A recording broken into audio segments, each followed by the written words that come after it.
Gosh, this movie's wild. And you bet there's going to be spoilers.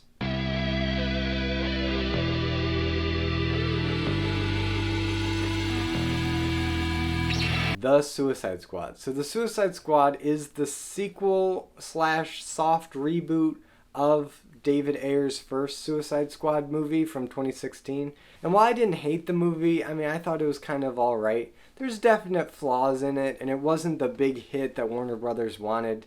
And the controversy with Jared Leto and David Ayer, I mean, all that didn't do well for the Suicide Squad brand. So they brought in James Gunn right after being fired by Disney for some tweets he made years ago. So they took full advantage of that opportunity and had him come in to write and direct his version of Suicide Squad and really give him full creative control over this movie. This is not the kind of movie like the first Suicide Squad that was hampered by studio notes and reshoots and script changes and editing changes that were kind of thrown in last minute.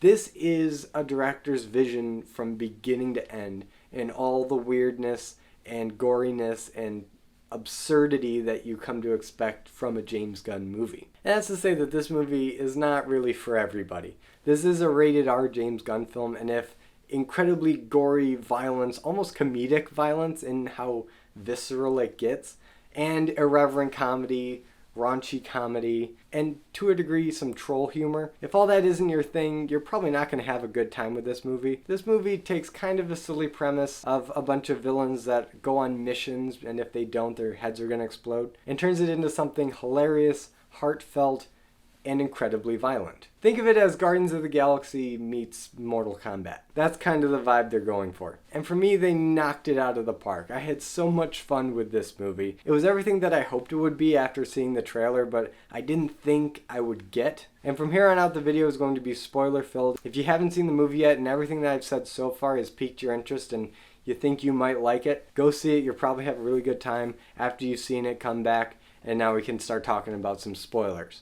Because this movie opens with a bloodbath. About half the cast bites it in some pretty creative ways on the beach of Corto Maltese on this suicide mission. So if you're looking forward to see Jai Courtney's Captain Boomerang, or Mongal, or Savant, or Weasel, or Javelin, or Blackguard, or Nathan Fillion's TDK, or the Detachable Kid, or Arm Fall Off Boy as he's known in the comics throughout most of this movie, it's not here, and I laughed so hard when I realized that these people were just sent in as cannon fodder, really. And the only people that didn't die in this bloodbath was Margot Robbie's Harley Quinn and Joel Kinnaman's Rick Flag. And I'm going to start by talking about the characters that were in the first Suicide Squad, because this isn't a complete reboot. At least I don't think it is, because Rick Flag and Harley Quinn kind of know each other. They seem to have a past that if this is a sequel, it would make a lot of sense. If it's not a sequel, then, I don't know, I guess it makes just as much sense as anything else. But in my brain, I like to think that it is in some way a continuation. And to start, Joel Kinnaman's Rick Flag gets a lot more personality in this movie. He's not just a generic army soldier that leads the squad like it was in the first movie. He actually gets along with the squad. He's got a rapport with Harley Quinn and a couple other members of the squad. Like Idris Elba's Bloodshot and knew him from back in the army days, so they have a bit of a rapport. And it's just good to see Joel Kinnaman not be such a generic dude in a movie, because I've never been the biggest fan of him in a lot of his stuff, because he is just so generic. I feel like anybody could have taken up any of his roles. But here it was nice to see him come back and kind of redeem his performance, because the way Gunn writes him, he's not just a generic soldier. He has limits. He has his own sense of right and wrong. He has his line that he won't cross, and it is good to see that come out. But back again, leading the squad, we have Viola Davis as Amanda Waller, and she's incredible. You knew she was going to be incredible. She was incredible in the first Suicide Squad movie, which kind of didn't deserve her, but she was mean and she was all business. And here, she's even more all business and she's even more mean, and she has absolutely no qualms about sending these supervillains to their death on a beach just as a distraction, because in her mind it's all for the greater good. It's for her country. It's for national security. And when you see that, it kind of adds a bit more depth and nuance to what Waller's doing, because at the end of the day, these are bad guys. They don't deserve great treatment. They've killed people. But at the same time, Waller does take a bit more pleasure in tormenting the lives of these villains than she probably needs to. So because of that, you can't really sympathize with her too much, and it makes her a very interesting character, and I'm glad Viola Davis came back because she's an amazing actress. And as for Jai Courtney's Captain Boomerang, there's not a whole lot to say. Like I said earlier, he bites it within the first 10 minutes. And yeah, he's dead. And I am kind of sad because, like Joel Kinnaman, I'm not the biggest Jai Courtney fan. I think a lot of times he plays these generic people that anybody can play. Doesn't bring a whole lot to a role. But when he's Captain Boomerang in the first movie and this one, when he puts on that outfit, he becomes Captain Boomerang. He completely owns it, and he's a joy to watch. And I am sad that he bites it, even though I understand for story reasons why he had to. But I still would have liked to see him in more DC stuff, because he was a surprisingly good Captain Boomerang. But the final recurring character is, of course, Harley Quinn, played by Margot Robbie. And she does a really good job in this movie. This is no surprise. This is, her third DCEU movie, so she's got this character down. But I would argue this movie does more for Harley Quinn's characterization and persona and character than any of the other movies have done. Even Birds of Prey, with its whole female empowerment message, I don't think it did Harley Quinn the kind of service that this movie did. And that's because, above all else, this movie makes her crazy. They make her legitimately insane in this movie. You see in this movie that she is not well. She is actually an insane person. That when you lock her up in Arkham, it's an insane asylum. It's not just another prison. And I think that is something that's kind of gotten lost in the whole push to make Harley Quinn this anti-hero and even a straight up hero in some instances. But it's so crucial to this character that you understand that she is broken and that there are parts of her that will never be put back together again. She is a danger to both herself and others. And I appreciate this movie for addressing it in pretty creative ways. For instance, when she's having her big action scene and she's gunning down a whole bunch of people, stabbing people, killing them in some pretty incredible ways. You see flowers burst out of the wounds and zippity-doo-dah birds circling her. And I might be misinterpreting this, but I take that as what she sees when she's killing people because, again, she's crazy. And I think it's because of that crazy energy why we all want to see her in more stuff, why there's such a big demand for her nowadays. And it was nice to actually see some of that. And while I'm talking about Margot Robbie's Harley Quinn, I just want to take a second and appreciate this new outfit that she rocks for the first, I don't know, maybe 15 minutes of the movie. This may be the best Harley Quinn design ever. It's my new personal favorite because it perfectly adapts the classic red and black jumpsuit into something more tactical and practical. Because it doesn't make a whole lot of sense to be going on missions in a skin-tight jumpsuit that offers very little protection and no pockets. And this outfit, with the pants and the jacket, it still keeps the same color palette and general design with the different playing card suits in each corner. And I would have loved to see this outfit be in more of the movie, but very early on she changes into this red ball gown and for some reason she just keeps it on for the rest of the movie. I was really hoping that going into the third act when she escapes that she would put it back on her original suit, but that didn't happen. But it was nice to see it even if it was just for that beach sequence. But now let's talk about the new characters, the new members of the Suicide Squad. And what I love about these new characters is that they're all C or D-list DC villains that nobody really cares about. People may know them, like I'm kind of familiar with Polka Dot Man and King Shark, but I had no clue going in who Peacemaker was, or Bloodsport, or Ratcatcher 2. These are characters that I'm sure I might have seen briefly in the DC Comics Encyclopedia, but as for being deeply familiar with them like I am with Batman, Wonder Woman, Superman, even The Flash, Green Lantern, I just don't know these guys as much, and because of that, this movie has actual stakes. You don't know who's gonna live or die, and the massacre in the beginning firmly establishes that even a character as established as Captain Boomerang could still bite it before the credits even roll. And even though there are some pretty big names attached to some of these characters, like Idris Elba and John Cena and Sylvester Stallone, the characters that they're playing are not DC mainstays, so there still is a chance that they could die at any time. That is except for Harley Quinn. And I think if they're going to do any more of these Suicide Squad movies, Harley needs to leave. Because we know going in that Harley Quinn probably is not going to die. I don't think Warner Brothers has the guts to kill her off as unceremoniously as everybody else in this movie, because both Margot Robbie and the character of Harley Quinn are so popular right now. They're going to want to keep them alive. And for me, whenever Harley Quinn is a part of the team, I feel like the team is safe for the most part because Harley Quinn is there and they're not going to kill Harley Quinn. So having Harley Quinn there does kind of take out the unpredictability of the Suicide Squad premise, because you know that she's not going to die. And that's why if they're going to make another one of these, Harley Quinn needs to not be there and let the D-listers take their chances. And while I'm talking about these D-listers, the two that probably get the most screen time are Idris Elba as Bloodsport and John Cena as Peacemaker. And I love watching these two banter back and forth. They are hilarious. And I love the idea that these two both basically have the same power set, that they're both sharpshooters, and that's a redundancy when everybody else has these wacky and original powers.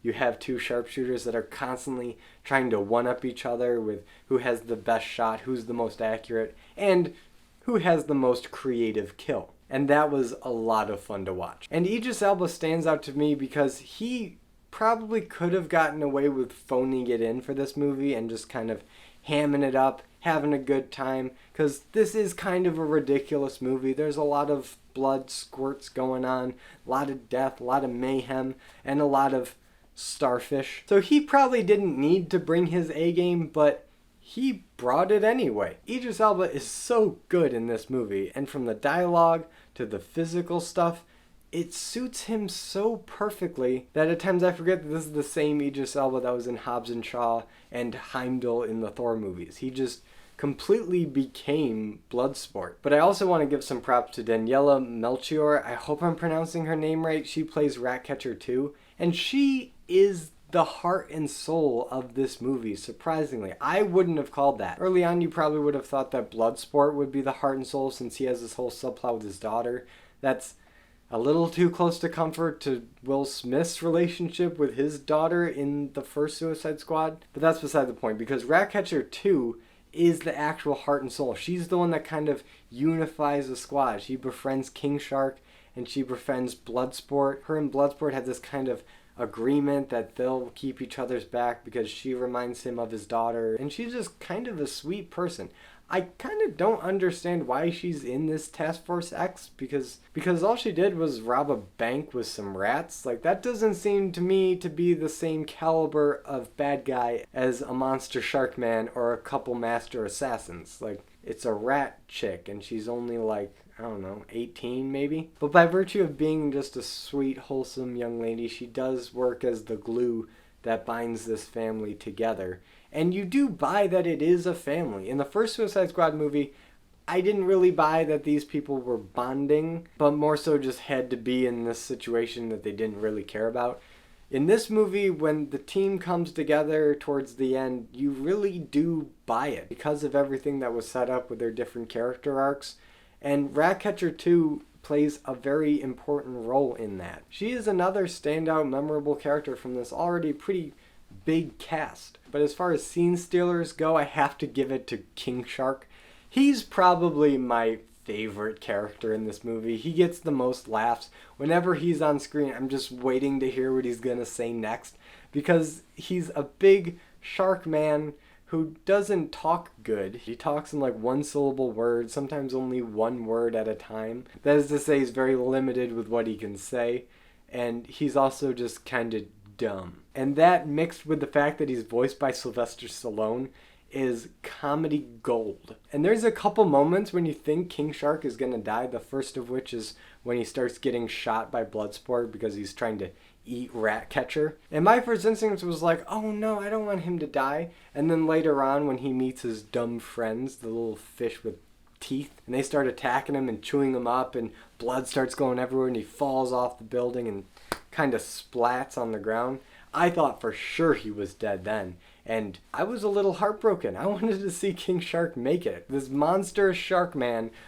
that eats people, that has no real morals of good and evil, I wanted him to make it. And while he does make it, there were some really good fake outs, and that is also a testament to the idea that everybody in this movie is expendable except Harley Quinn. And it provided the highest stakes of any blockbuster I've seen since Magnificent Seven. You pick which one. They're both good. And now that I'm thinking about it, this movie does something that doesn't happen very often with ensemble movies. With Avengers or Justice League or even the first Suicide Squad, everybody in the ensemble usually lives to the end of the movie. But what this movie and the Magnificent Seven movies have in common is that a lot of the people on their team in the ensemble die. They don't make it to the end of the movie. In the Magnificent Seven movies, and also Seven Samurai that inspired it, only 3 out of the 7 make it to the end. 4 of them die. And in Suicide Squad, probably a dozen or so Task Force X members die, and only 4 of them survive. It's King Shark, Harley Quinn, Ratcatcher, and Bloodsport. So as you see throughout the course of this movie, as the numbers slowly but surely start chipping away and more members die until the very end, it reinforces the idea that anybody could go, and that's the heart of the Suicide Squad. And that's why this movie works so much better in concept and execution than the first one. I haven't even talked about Starro yet, but in order for me to talk about him, let's rewind the clocks back a few years to Guardians of the Galaxy Volume 2. Now, I did not think I would ever live to see a time where Ego the Living Planet made his theatrical debut, and it wasn't incredibly stupid. I mean, let's be honest, Ego is a pretty tough concept to translate to screen in a way that doesn't make the audience bust out laughing unintentionally. And it's really hard to have any kind of tension or emotional resonance with a planet with a face. But to James Gunn's credit, and with the help of Kurt Russell, they pulled it off. They made Ego the Living Planet a viable Marvel villain that wasn't incredibly stupid, that actually had a motivation that you could relate to, and they made it very relatable. Now let's skip ahead to Starro, and I also didn't think that I would live at a time where we saw Starro the Conqueror have a theatrical debut and it wasn't incredibly dumb, or that they changed it so much that it didn't even resemble Starro. I'm looking at you, Snyder Cut. But once again, James Gunn pulled it off, and here we have Starro, this big monster starfish that's basically a kaiju like Godzilla, and he is rampaging through Corto Maltese, and it's hilarious and it's goofy, but at the same time you take it deadly serious because you know what happens when those little starfish suck onto your face. It's horrifying. It kills you instantly and then uses your corpse as a puppet extension of itself. And if you try to take that starfish off, it'll peel your face off along with it. That's some H.R. Geiger alien stuff right there. And it makes Starro way more threatening than I think anybody would have expected, while at the same time not compromising on design or function from the comics, because it's still just a giant big-eyed starfish that's stomping through the city. Kinda goofy. But when you see how it affects the everyday people, kinda terrifying. And now that I've seen it, it doesn't seem that hard to translate now that it's out there, now that someone else thought of it for me. But just coming up with that concept of how to make Starro work in a live-action way really is a testament to the ingenuity of James Gunn. This dude, for some reason, has the magic touch with ridiculous comic book properties. The man can do no wrong in my book when it comes to translating comic book characters, and I can't wait to see what he'll come up with for Guardians of the Galaxy 3. And that's pretty much what I think about James Gunn's The Suicide Squad. It's a lot of fun. I know I didn't talk about every character in the movie. I didn't really talk about Polka Dot Man. I'm sorry for all the Polka Dot Man fans out there. I thought Polka Dot Man was fine, but there is so much more to talk about in this movie and to appreciate about this movie. I've watched it twice already, and I'm already picking up things that I missed the first time. And I'm just so happy that this movie came together in the way it did, with its irreverent comedy, its gratuitous violence, and its surprisingly heartwarming message about family and coming together. I definitely see myself returning to this movie and watching it again and again over the years. But now I turn it over to you guys. What did you think about The Suicide Squad? Whatever you think, comment below. And if you like this video, be sure to give it a like and subscribe for more content, and hit the notification bell to be notified every time I upload a video. And as always, I'm Colby. This is my nerdy talk, and I'll see you in the next video.